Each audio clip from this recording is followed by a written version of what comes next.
불면증이라고 진단을 내리려면 세 가지입니다. 이건 중년층에 굉장히 많아요. 40대 이후에 한번 깨서 잠은 잘 잤는데 새벽에 깨는데 안 자요. 이런 분들한테는 잠을 자려는 노력 자체가 수면을 방해하게 돼요. 오히려 잠자려고 노력하지 말아라. 제발 혼자 진단 좀 하지 마시고 수면 클리닉에 가세요. 정신과적인 문제도 있고 또는 신경학적인 문제도 있잖아요. 그리고 수면 무호흡증의 문제도 있기 때문에 신경과, 정신과, 그다음에 호흡기내과, 그리고 이비인후과 중에 코 전공하시는 분들 중에 수면 장애에 관심 있는 분들이 주로 보는 게 수면 장애 그리고 불면증입니다.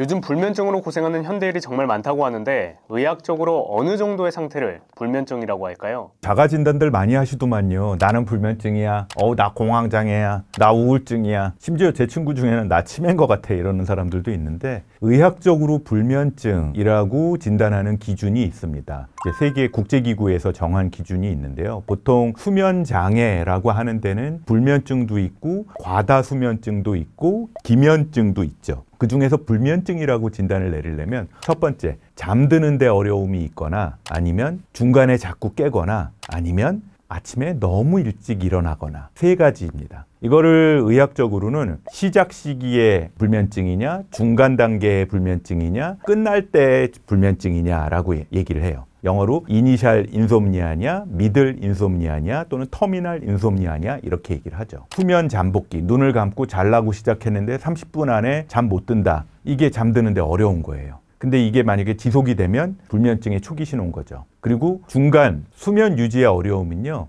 일단 잠은 들었어. 근데 금방 깨요. 보통 깨고 다시 자잖아요. 근데 깼는데 30분 이상 못 잘 때. 그러면 중간 단계에서 불면이라고 얘기를 하고요. 세 번째, 원치 않는 시간에 일어난 거예요. 90분 이상. 아침 7시에 일어나기로 딱 알람을 세팅해 놓고 잤는데 4시 반에 일어난 거지. 큰일 났네. 아침에 일어나서 또 뭐 해야 되는데. 이게 터미널 인솜니아, 후기 또는 말기 불면증이라고 얘기를 합니다. 이게 일주일에 3번 이상 발생을 하면 불면증이고요. 그게 3개월 이상 지속이 되면 만성불면증이라고 진단을 합니다. 근데 정신질환 또는 신경정신질환을 진단 내릴 때는요. 항상 단서 조항이 들어가요. 그것 때문에 낮에 아무것도 못할 때. 낮에 피곤하고 업무 진행이 안 되고 공부가 안 되고 그것 때문에 감정 컨트롤이 안 되고 그것 때문에 자동차 사고가 나고 그럴 때 불면증 진단을 내리는 거고요. 우리가 조심해야 될 것들이 있습니다. 불면증은요. 1차 불면증이 있고 2차 불면증이 있어요. 아무 이유 없이 아까 말한 그런 불면 증상이 나타나면 1차 불면증인 거예요. 다시 말하면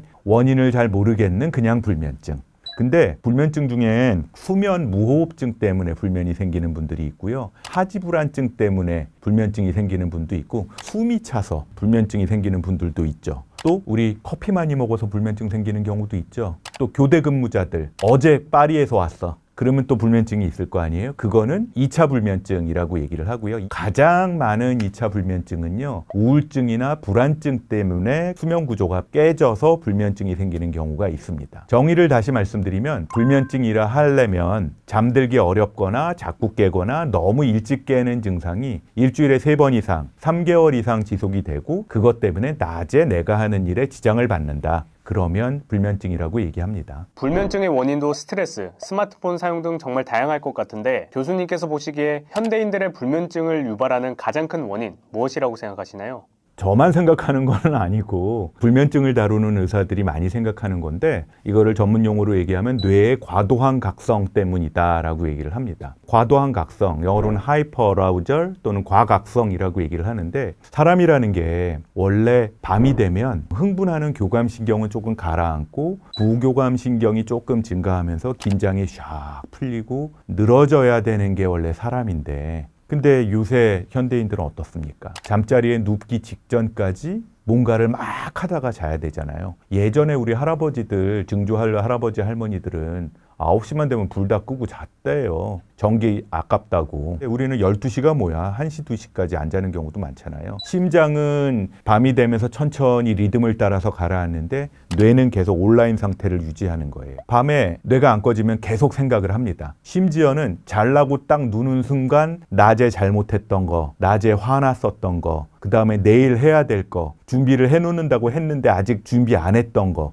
심지어는 내일 아침에 와 이거 너무 좋은 아이디어인데 이거 바로 해야 될 것 같은 것 때문에 막 뇌가 팽 팽팽 돌아가는 거예요. 낮에 진작 좀 하지. 이게 뇌가 과각성되는 거가 가장 크고요. 특히 요새는 스마트폰이나 이 스크린을 보는 일을 굉장히 많이 하잖아요. 근데 특히 잠들기 전에 굉장히 많이 합니다. TV를 원래 많이 보는데 요새 젊은 세대들은 TV보다는 작은 화면을 좀 더 많이 보시죠. 뇌를 자극 모드에 계속 묶어두고 있는 거예요. 자극 모드에 묶어두는 데다가 그래서 블루라이트 안 좋다는 얘기는 많이 들었어요. 블루라이트를 계속 받으면 송과체라는 뇌 구조에서 나오는 멜라토닌이 깜깜한 상태가 좀 지속이 돼야 나오기 시작을 하는데 블루라이트가 들어가면 아직 낮인 줄 알고 멜라토닌이 안 나와요. 뇌가 안 꺼지죠. 그리고 자기 직전에 중간에라도 잠이 안 오면 켜가지고 또 쇼츠에 뭐 나왔나 보시는 분들이 있죠. 그걸 보면 뇌가 다시 켜져요. 얘 아직 안 자는구나. 그러면 과각성 상태가 다시 유도가 되는 거고요. 우리가 생체 리듬이 붕괴가 됐습니다. 늦게 자죠. 늦게 일어나죠. 또 주말에는 더 늦게 일어나죠. 늦게 자려니까 밤에 늦게 먹죠. 밤에 일하려니까 커피 마시죠. 술도 마시죠. 루틴? 그런 게 어딨어. 아무 때나 일어나지. 이게 나이 든 분들, 이제 노년기로 접어드는 분들은 아주 치매로 가는 지름길이거든요. 근데 젊은 세대 때 이러는 거는 생체 리듬이 붕괴되기 때문에 불면증을 아주 쉽게 일으키고요. 만성 스트레스에 쌓이면 뇌는 켜져 있잖아요. 낮에 일어났던 일들이 영화처럼 싹 지나갑니다. 왜 여러분들 이불킥 한다는 얘기 많이 하죠. 그때는 억눌렸던 감정이고 잊어버렸던 감정인데 낮에 내가 그 말 할 걸 그 인간한테 감정적으로 불편해지면서 잠이 안 와요. 이걸 감정적인 불면증이라고도 얘기를 합니다. 그게 오래되면 마음정비소나 정신과, 신경과 불면증 클리닉이 있는 곳으로 가는 정도가 되면 어떻게 되냐 하면 강박증이 생겨요. 수면에 집착해요. 제가 그런 분들한테 하는 얘기가 있습니다. 잠자는 거에 너무 집착하면 그거에 집착증이 생겨가지고 잘라고 눕기만 하면 못 자면 어떡하지? 못 자면 어떡하지? 라는 것 때문에 더 못 자게 되는 게 이제 불면증의 악순환이 시작이 된다는 것. 뇌가 너무 각성 상태가 오래 지속이 돼서 현대인은 불면증이 점점 더 많아지고 있습니다. 혹시 불면증에도 여러 가지 종류가 있을까요? 가장 흔한 게 입면장애죠. 잠들기 어려운 거예요. 이게 생각이 많고 스트레스가 많고 스마트폰 때문에 그런 거고요. 두 번째가 수면 유지가 잘 안 되는 수면 유지 장애입니다. 중간에 자꾸 깨요. 이건 중년층에 굉장히 많아요. 40대 이후에 한번 깨서 잠은 잘 잤는데 새벽에 깨는데 안 자요. 이런 경우는 수면 무호흡이 있든지 몸이 좀 아프든지 우울증기가 있을 때 그렇습니다. 그리고 마지막이 조기각성증이라 그래서 새벽에 일찍 깨어납니다. 원하는 시간보다 1시간, 2시간 먼저 깨고 다시 못 자는 거예요. 근데 이런 게 언제 제일 많냐 하면 우울증 때 제일 많아요. 수면 뇌파를 그려보면 우울증 환자의 뇌파가 새벽에 일찍 깨어나고 깊은 잠을 못 자릅니다. 이때는 생체 리듬이 붕괴되기 때문에 그렇고요. 근데 이제 이 세 가지 형태가 다 섞여 있는 형태가 가장 많다고 합니다. 제발 혼자 진단 좀 하지 마시고 수면 클리닉에 가세요. 수면 클리닉은요, 정신과적인 문제도 있고 또는 신경학적인 문제도 있잖아요. 그리고 수면 무호흡증의 문제도 있기 때문에 신경과, 정신과, 그다음에 호흡기내과, 그리고 이비인후과 중에 코 전공하시는 분들 중에 수면 장애에 관심 있는 분들이 주로 보는 게 수면 장애 그리고 불면증입니다. 그래서 수면 클리닉 또는 불면증 클리닉 간판을 컨대 가서 물어보시면 당신은 신경적인 건 아니니까 정신과로 가세요. 당신은 정신적인 건 아니니까 이비인후과로 가세요. 라고 안내해 드릴 겁니다. 잠이 안 오면 어떻게든 자야 한다는 생각에 침대에서 계속 뒤척이는 사람이 있습니다. 정말 잠이 안 올 때 억지로 자려고 하는 게 좋은 방법일까요? 가장 나쁜 방법이죠. 잠이 안 올 때 억지로 자려고 버티는 거는 아주 최악이에요. 불면증이 만성화되는 첫 번째 원인이고요. 잠을 자야지, 왜 안 자냐, 왜 잠이 안 오냐 하는 순간 뇌에서는 침대에 얘가 눕는 건 내가 긴장하고 불안해하라는 얘기구나 라는 걸로 습관화돼 버려요. 학습된다는 얘기죠. 그러니까 침대만 가면 눈이 말똥말똥해지는 거예요. 왜 우리 엄마들 중에 침대에서 못 자고 소파에서 리모컨을 손에 쥐고서야 주무시는 분들 있잖아요. 테레비 조그맣게 켜놓고. 안 그러면 못 자는 게 침대 가면 잠 못 잘까 봐 불안해져서 그래요. 잠을 자야 된다는 압박은 각성신호로 작용할 수 있기 때문에 안 되고요. 이분들한테는 침대가 휴식 장소가 아니에요. 싸우는 장소가 돼서 침대만 가면 깨는 조건 반응. 강아지가 먹을 거 보면 침 흘리는 거. 조건 반사처럼 침대만 가면 불면증이 생기는 조건화 불면증이 생깁니다. 이런 분들한테는 잠을 자려는 노력 자체가 수면을 방해하게 돼요. 오히려 잠자려고 노력하지 말아라. 수면이라는 건 내가 능동적으로 조절할 수 있는 게 아니고 자율신경에 의해서 수동적으로 온몸이 이완되면서 오는 게 수면이다라는 생각을 하셔야 됩니다. 그러면 말만 그렇게 하지 말고 2, 30분 동안 잠이 안 오면 어떻게 해야 되냐? 수면 클리닉에서는요, 30분 동안 잠이 안 오면 침대에서 나오라라고 얘기를 합니다. 원래 의학적으로 가장 입증화된 방법이 자극 조절 치료법이라 그래서 영어로는 스티뮬러스 컨트롤 세라피라고 부르는데, 잠이 안 오면 침대에서 일어나서 조용한 방 아니면 거실로 가는 거예요. 불은 켜지만 약한 불만 켜놓고요. 뇌를 자극하지 않는 활동, 가만히 앉아 있어서 멍 때리거나 아니면 몸만 좀 스트레칭을 하거나, 화장실은 한번 갔다 오실 거잖아요. 잔잔한 음악 정도는 괜찮습니다. 그러다 보면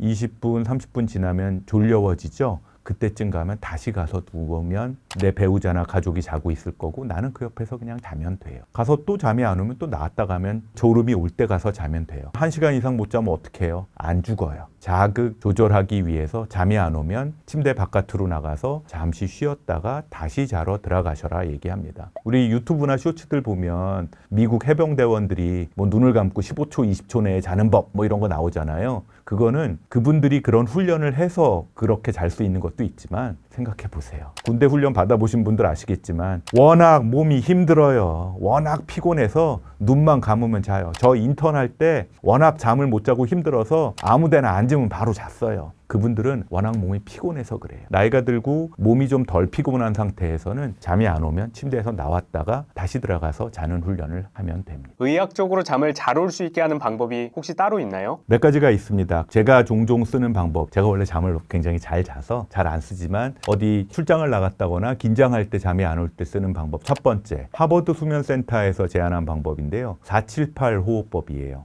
4 쉬는 동안에 들이마시고 7 쉬는 동안에 잠깐 멈췄다가 8 쉬는 동안에 숨을 천천히 내보내는 겁니다. 내보낼 때 브레이크가 한번 걸리면서 부교감 신경이 커져요. 머리에는 긴장을 푸는 안정 스위치를 켜주는 겁니다. 그러면 박동수가 떨어지고 잠자라는 신호가 뇌로 가죠. 이걸 한 번 하지 말고 한 4번 또는 뭐 5번. 저는 많이 할 때는 주로 시험 공부할 때 10번도 해봤어요. 평상시에 긴장을 좀 내릴 때도 도움이 되는 방법인데, 자기 전에 누운 상태에서 하면 잠자는 데 도움이 많이 됩니다. 저는 이거 하다가 잠을 자야 되는데 내일 일찍 일어나야 되는데 왜 잠이 안 오냐 그러다가 잠을 자버린 적이 되게 많아요. 한번 해보시고요. 두 번째는 국립정신건강센터에서 운영하는 유튜브의 사이트에 들어가 보면 긴장이완법이라는 게 있어요. 거기서 보면 근육을 하나씩 푸는 점진적 근육이완법을 가르쳐주고 있어요. 불면증을 치료할 때 치료 가이드라인 가장 첫 번째에 올라 있는 방법이고요.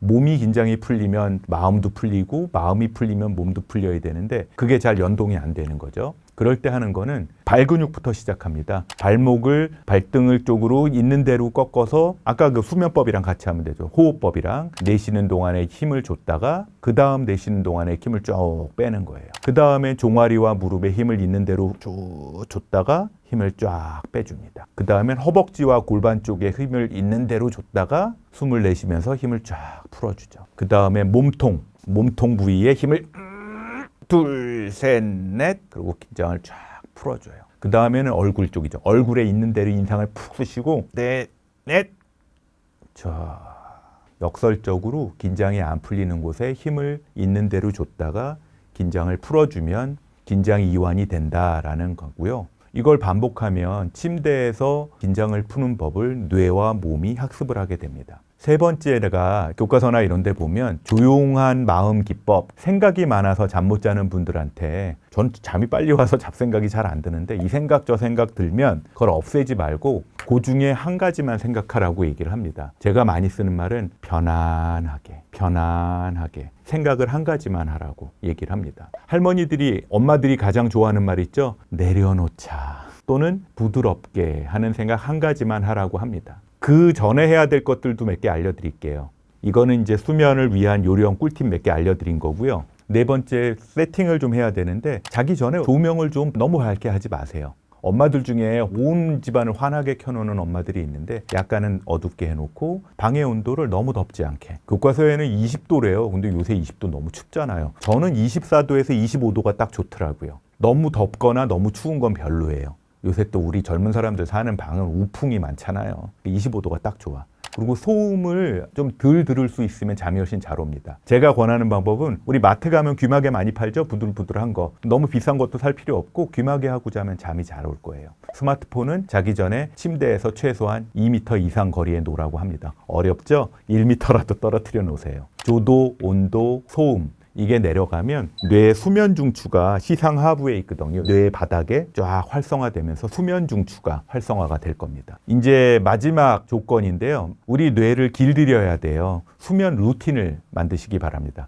나 잔다 그러면 잘 자시는 엄마들 보면 자기 전에 치카하고 세수하고 얼굴에 화장품 바르죠. 잠자기 전에 20분을 잠잘 시간이라는 걸 알려주는 의식이다라고 생각을 하시기 바랍니다. 저 같은 경우는 스트레칭 잠깐 하고요.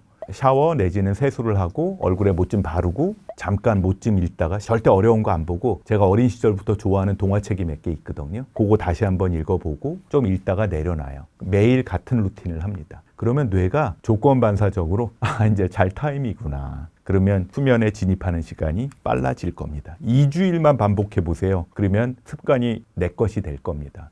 내가 불면증 때문에 고생한다. 그래서 일상생활에 좀 어려움을 느낀다고 하시면 병원 가시기 전에 할 일은 몇 가지가 있습니다. 첫 번째, 호흡법을 좀 익히시면서 교감신경을 내린다라는 훈련을 하시고요.